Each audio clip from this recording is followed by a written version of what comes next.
I always take the bus to go to school. The bus turned right. On the bus I usually take, something odd happened one day. Because the usual old lady was there, it went until the end because it's painful.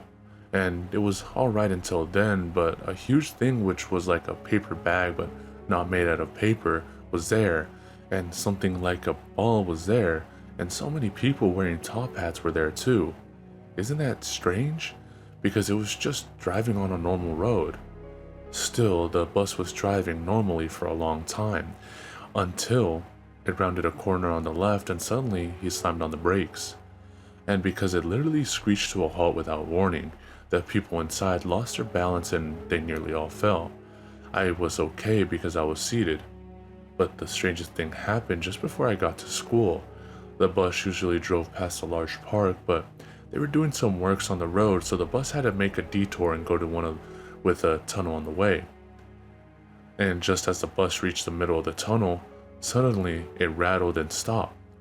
Of course, I thought that was strange, and before I knew it, the bus had already arrived at the bus stop in front of the school. I was thinking, oh, that was strange, but I just got off the bus anyway and went to the school as usual. Everyone who was on the bus died though.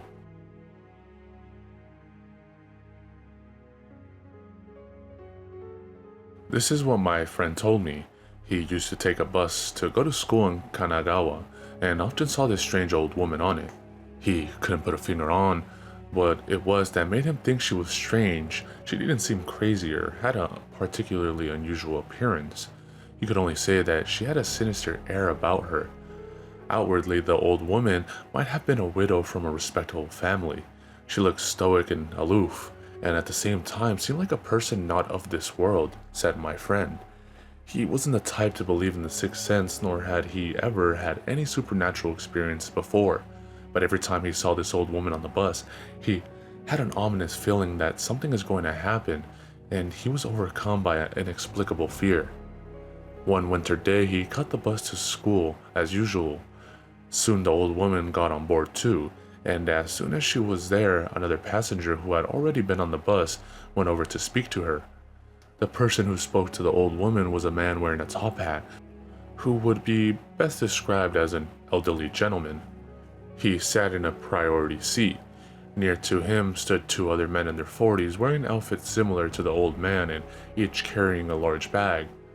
The elderly gentleman and the old woman exchanged a few words, although my friend couldn't hear what they talked about. And then all of a sudden, the elderly gentleman yelled, "I will not allow you to do that." His voice was so loud that not only my friend, but everyone around them turned around their heads to see what was going on. At the same time, the two companions of the gentleman were taking out something that looked like balls out of their bags. My friend had no idea what these balls were, but for a brief moment, an image of a suicide bomb flashed through his mind and he was terrified, wondering what might happen next. But for some time, nothing happened, and the gentleman and the old woman kept glaring at each other without words.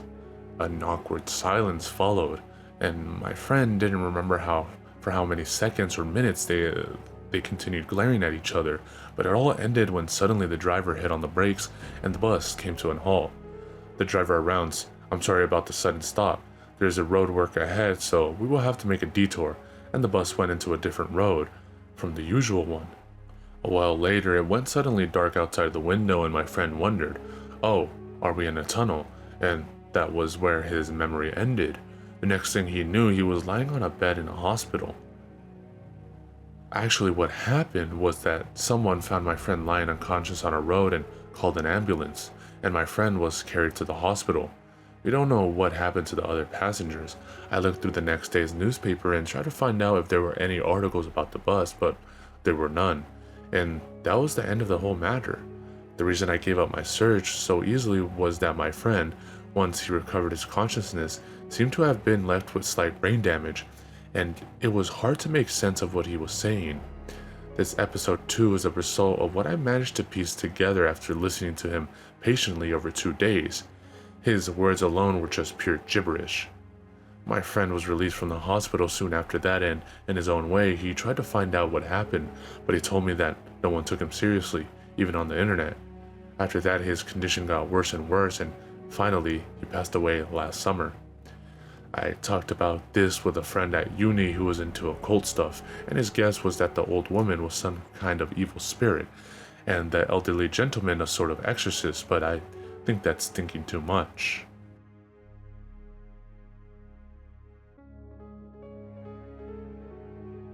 One day, I killed my little sister because she annoyed me. I threw her body down the well. The next day, when I checked the well, the body had disappeared. 5 years later, I killed my friend after a row. I threw his body down the well. The next day, when I checked the well, the body had disappeared. 10 years later, I killed a woman I got pregnant in a drunken daze. I threw her body down the well. The next day, when I checked the well, the body had disappeared. 15 years later, I killed a boss I hated. I threw his body down the well. The next day, when I checked the well, the body had disappeared. 20 years later, I killed my mother because she had become bedridden and I didn't want to look after her. I threw her body down the well. The next day, when I checked the well, the body had not disappeared. And the body remained there for days. Days and days and days.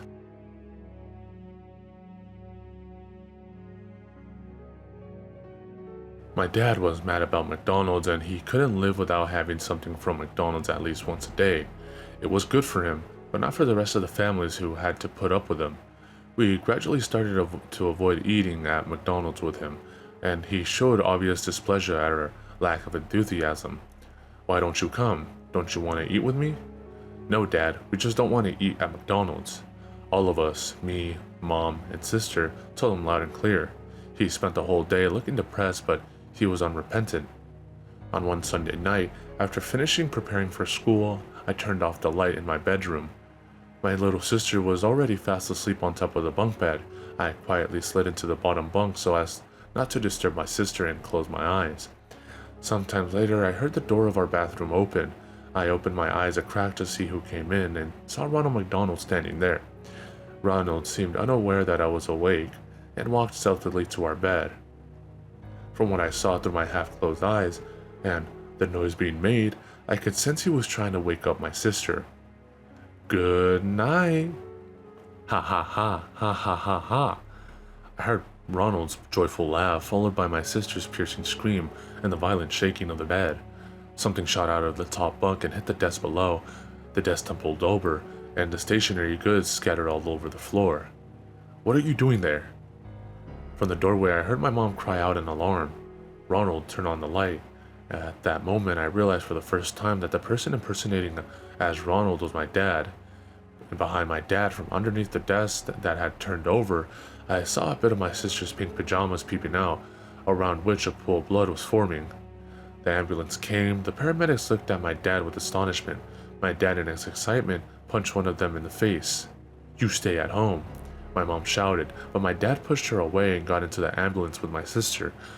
Our neighbors just watched us, dumbfounded. I was left alone in the messed up bedroom. My dad told me and my mom later that he did it to make us like McDonald's more. My little sister lay on the bed. She opened her eyes wide, clenched her teeth, and waved her arms and legs uncontrollably. Groaned my sister under the bed cover, who had damaged both her head and spine in the fall. "Daddy," my sister, who had been so sweet and pretty before, had changed into a different creature in just a half year. My mom cried. I said nothing. My dad munched on a Big Mac.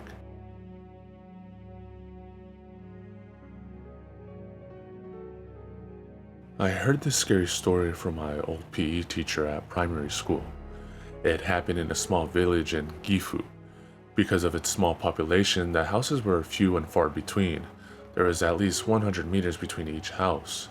A traveler came to this village on one snowy day and went into a seemingly empty house, hoping to get some rest there, but he found an old woman inside. The old woman led him to the second floor of the house, but when he got there, she had disappeared. There was nothing he could do but go back downstairs. He felt a bit spooked and tried to leave the house when he saw the same old woman standing in the middle of the tatami room with a scythe in her hand. Quickly, he ran to the front door to escape, but somehow it wouldn't open. While he was busy trying to find another door, the old woman came and grabbed him by the arm. Because of the darkness, he didn't realize it before, but now they were close. She didn't look like she was a living person with her rotting skin. The old woman said, "Listen, under this house lie 13 bodies. Give them peace. If not, I will kill you." He lost consciousness after hearing these words. He didn't know how much time had elapsed. When he woke up, he thought he had just dreamed the whole thing and was about to go. When he saw a stain in the middle of the tatami room, it was where the old woman was standing before. He removed the tatami with the stain and found human skeletons neatly arranged underneath. A closer look revealed that there were 14 bodies there. The 14th one must have belonged to the old woman.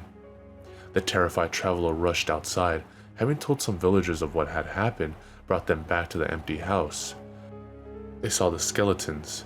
There were exactly 13 bodies underneath the stained tatami. Strangely, the old woman's body was not there anymore. What happened after that was that they pulled down the house and built a shrine instead, inside which the stained tatami was placed so that the people could offer prayers to the dead. Today, some kind of stone monument or a jizo stands in place of their shrine. The traveler and the villagers who discovered the dead bodies died successfully soon after the incident. The PE teacher who told me this story said he was from the same village. I can't remember the exact name of the village, as it was such a long time ago when I heard it. I'm sorry.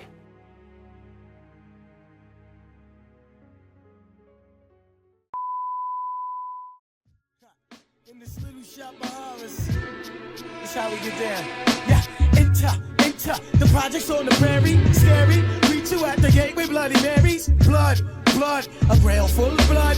Back to the cemetery, get more blood. Standing on the grave, drinking blood, smoking bones. We seen a crew of ghouls running by with stolen tombstones. With Hell's Angels on the chase, they lost a bust of black skull. Words you embrace, they tie you up in chains and they stomp on your face. They go to purgatory and they beat the fucking case. I look around, mad bodies being buried in the